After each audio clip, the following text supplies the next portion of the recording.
espanyol és un estat il·legítim perquè neix de l'aplicació d'una invasió i d'una repressió d'una ferocitat extraordinària. És un estat sanguinari i criminal. I això no és una cosa antiga, perquè jo vaig néixer l'any 1934, però és que l'any 1936 l'exèrcit espanyol va matar el president del Barça, que es deia Josep Sunyol i Garriga.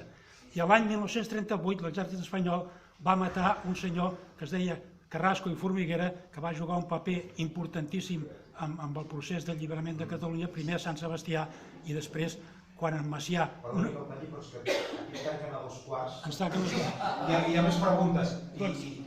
Tallo, però estic d'acord amb moltes coses. I veig de totes maneres, i me n'alegro en el sentit, jo no he negat mai en cap moment, tal com s'ha apuntat, que això no sigui necessari, el que es fa els 11 de setembre. De fet, aquests 11 de setembre ha estat el que ha possibilitat, diguem-ne, aquesta efervescència de l'independentisme. Però bé, coincidim vostè i jo, i més vostè, doncs, amb la seva trajectòria, n'és més conscient, segurament que molts de nosaltres, que cal, diguem-ne, una fermesa més gran. Repeteixo, estic molt d'acord i haurien d'haver molts més senyors Espot, d'acord?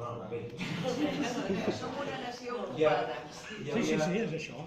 Cada un està sortint un Espot aquí, Jo estic veient, Darrere algú dormint, algú que segueix somiant, un procés, i algú que era diu, escolta, a veure si s'acaba així fent feina, no? Bé, hi havia una pregunta per allà i després continuarem amb el... Jo els demano, és que aquí tanquen a 2:15. Sí. Ho dic així, és que res la brevetat màxima, perdó, però són imponderables de l'administració pública de les biblioteques. Sí, magnífic escoltar gent com el senyor, no? Que acaba de parlar ara. Jo amb el Santiago vaig conèixer el senyor Rodolament cap al 2006-2007. No estava en procés, en un moment, en aquella època.